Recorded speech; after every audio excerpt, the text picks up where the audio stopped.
Clearly, there are chemical weapons still in Syria, so obviously, and this appears to be chlorine that was used, which was not, as I understand it, destroyed in 2013 because it wasn't there at the time. If it's proven to be used by the Syrian government, would you then back the authorisation of some form of military action against the government?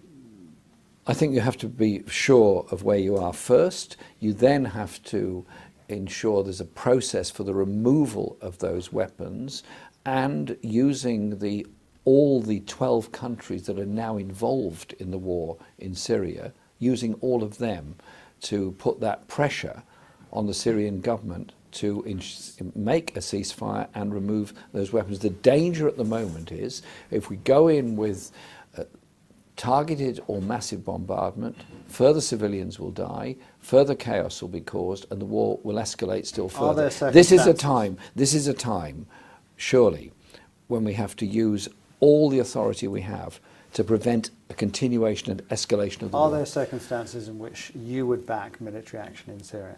Well, let's cross that bridge when we get there. My position is, let's do everything we can to stop the war at the present time. I would say quite simply to the Russian government, you're part of the UN, you're part of the world system, you're clearly involved in Syria as you're involved in other places.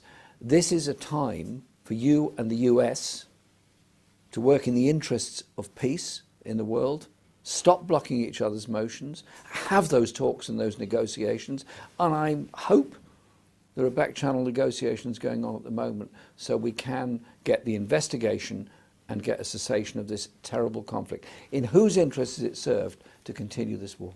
The British war cabinet met yesterday, government's war cabinet met yesterday, and has decided to take action. I mean, what's your message to Theresa May on that? Well, she appears to be waiting for whatever Donald Trump decides to do, which I think is not a particularly positive message.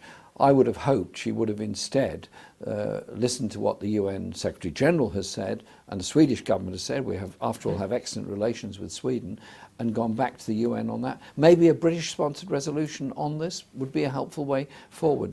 Do you ever regret not backing military action, for example, with ISIS? I mean, you voted against attacking ISIS in Iraq and Syria, but we've seen the depletion of ISIS. If you'd got your way, they might still be a force to be reckoned with in Iraq and Syria. Indeed, we have seen the depletion of ISIS, but we've also seen in that whole period a massive arming of ISIS by arms made in all parts of the world. The point I was making all along was those countries responsible for pouring arms into the region have something to answer for as well.